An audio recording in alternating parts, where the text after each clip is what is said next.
അസ്സലാമു അലൈക്കും വറഹ്മത്തുള്ളാഹ്. അൽ ഹജ്ജു അറഫ. ഹജ്ജ് എന്ന് പറഞ്ഞാൽ അത് അറഫയാണ്. എന്തെങ്ങനെ പറയാൻ കാരണം? അറഫയിൽ താമസിക്കുക എന്നുള്ളത് ഹജ്ജിൽ ഒഴിച്ചുകൂടാൻ പറ്റാത്ത ഒരു കാര്യമാണ്. അതായത് ദുൽഹിജ്ജ 9 അന്ന് അറഫ ദിവസം അല്ലെ, അന്ന് തന്നെ ആയിരിക്കണം അവിടെ അറഫയിൽ താമസിക്കേണ്ടത്. ഇനി ബാക്കി കാര്യങ്ങളൊക്കെ ചെയ്തു, എന്നിട്ട് ഈ അറഫയിൽ താമസിക്കാൻ ഈ ദുൽഹിജ്ജ 9 അന്ന് അവിടെ എത്തിയില്ല എങ്കിൽ അദ്ദേഹത്തിന് ഹജ്ജില്ല എന്നുള്ളതാണ്. ബാക്കി കാര്യങ്ങളൊക്കെ നമ്മൾ ഉംറയിൽ ചെയ്യുന്നുണ്ട്, പക്ഷെ ദുൽഹിജ്ജ 9 അന്ന് അറഫയിൽ താമസിച്ചില്ല എങ്കിൽ അവനിക്ക് ഹജ്ജില്ല എന്നുള്ളതാണ്. അതുകൊണ്ടാണ് പറയുന്നത് അൽ ഹജ്ജു അറഫ എന്നുള്ളത്. ഇനി ഇവിടെ ഒരുപാട് ആളുകൾ പലതരത്തിൽ സംശയങ്ങൾ ഉന്നയിക്കുന്ന ഒരു വിഷയം എന്താണത്? 2 സ്ഥലങ്ങളിൽ 2 ദിവസങ്ങളിലായിട്ട് അറഫ ദിവസം വരിക. എന്നാൽ ഏത് അറഫ ദിവസമാണ് ശരി എന്നുള്ളതാണ്. ഉദാഹരണത്തിന് സൗദി, UAE പോലെയുള്ള അറബ് രാജ്യങ്ങളിൽ ഇന്ന്, അതായത് ചൊവ്വാഴ്ച ദിവസമാണ് അറഫ ദിവസം. എന്നാൽ ഇന്ത്യ പോലെയുള്ള സ്ഥലങ്ങളിൽ നാളെ ബുധനാഴ്ചയാണ് അറഫ ദിവസം. അപ്പൊ ഇതിൽ നമ്മൾ ചെയ്യേണ്ട ഒരുപാട് ഇബാദത്തുകൾ, നോമ്പ് കാര്യങ്ങളൊക്കെ ഇല്ലേ? അപ്പൊ അതൊക്കെ ഏതാണ് സ്വഹിയാവുന്നത്? ചില ആളുകൾ പറയുന്നത് മക്ക ഉള്ളത് സൗദിയിലാണ്, അപ്പൊ സൗദിയിൽ എപ്പോഴാണോ അറഫ ദിവസം, അതുമല്ല മക്കയിൽ ആളുകൾ അറഫയിൽ സംഗമിക്കുന്ന അന്നല്ലേ സാധാരണ അറഫ ദിവസം, അപ്പൊ ചൊവ്വാഴ്ച തന്നെയല്ലേ എല്ലാ സ്ഥലങ്ങളിലും അറഫ ദിവസം എന്ന് ചോദിക്കുന്ന ആളുകളുണ്ട്. എന്നാൽ അങ്ങനെയല്ല. അറഫ ദിവസം എന്നുള്ളത് ദുൽഹിജ്ജ 9-നാണ്.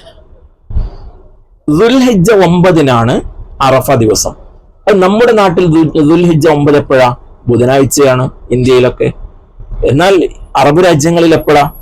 ചൊവ്വാഴ്ചയാണ്. ആ നാട്ടിൽ എപ്പോഴാണോ നിലാവ് കണ്ടിട്ട് ദുൽഹിജ്ജ 9 എന്ന് തീരുമാനിക്കുന്ന ദിവസം, അതാണ് ദുൽഹിജ്ജ 9 അറഫ ദിവസം. മറ്റുള്ള നാട്ടിൽ എങ്ങനെയാണോ അത് നമ്മൾ ചിന്തിക്കേണ്ട ആവശ്യമില്ല. അങ്ങനെ കൃത്യം പറയാൻ കാരണം എന്താ അറിയോ? ഞാൻ ഉദാഹരണം പറഞ്ഞുതരാം. ഇനി ദുൽഹിജ്ജ 9 ഇനി സൗദിയിലുള്ള പോലെ ഇന്നാണ് എന്ന് കണക്കൂട്ടുക. എന്നാൽ ഈ സമയത്ത് പല സ്ഥലങ്ങളിലും രാത്രിയായിരിക്കും ഈ സമയം അല്ലെ. ഇവിടെ പകലുണ്ടാകുന്ന സമയത്ത് പല സ്ഥലങ്ങളിലും രാത്രിയായിരിക്കും, അവിടെ പകലാകുമ്പോൾ ഇവിടെ രാത്രിയായിരിക്കും, ഇങ്ങനെ ഉണ്ടാകും. അപ്പൊ ഇവിടെ അറഫയിൽ നിൽക്കുന്ന സമയം ആണ് ശരിയെങ്കിൽ മറ്റു സ്ഥലങ്ങളിൽ അത് രാത്രിയാണ്. അപ്പൊ രാത്രിയാണോ അറഫ ദിവസം? പറഞ്ഞാൽ മനസ്സിലായില്ലേ? എന്നാൽ അങ്ങനെയല്ല. ഓരോ നാട്ടിലും ആ നാട്ടിൽ നിലാവ് കണ്ടിട്ട് എപ്പോഴാണോ സ്ഥിരീകരിക്കുന്നത് അന്ന് മുതൽ 9-ാമത്തെ ദിവസമാണ് അറഫ 9-ാമത്തെ ദിവസം എന്നുള്ളതാണ്. ഇനി ഈ അറഫ ദിവസത്തെ നോമ്പിന്റെ നിയ്യത്ത് എങ്ങനെയാണ്? ഈ വർഷത്തെ അറഫ ദിവസത്തിന്റെ സുന്നത്തായ നോമ്പ് അല്ലാഹു തആലാക്ക് വേണ്ടി നാളെ നോറ്റുവിടുവാൻ ഞാൻ കരുതി. ഇങ്ങനെ ഈ വർഷത്തെ അറഫ ദിവസത്തിന്റെ സുന്നത്തായ നോമ്പ് അല്ലാഹു തആലാക്ക് വേണ്ടി നാളെ നോറ്റുവിടുവാൻ ഞാൻ കരുതി. ഇങ്ങനെയാണ് അറഫ ദിവസത്തിന്റെ സുന്നത്തായ നോമ്പിന്റെ നിയ്യത്ത്. ഇനി ഈ നോമ്പ് നോക്കിയാൽ എന്താണ് അതിന് പ്രതിഫലം? വലിയ പ്രതിഫലമുണ്ട്.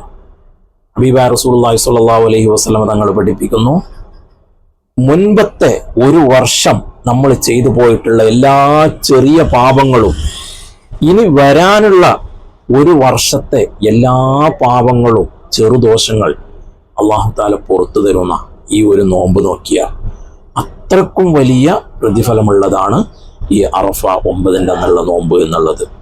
അതുപോലെ തന്നെ അറഫ 8 അന്നും നോമ്പ് നോക്കുന്നത് വലിയ പ്രതിഫലമുള്ളതാണ്.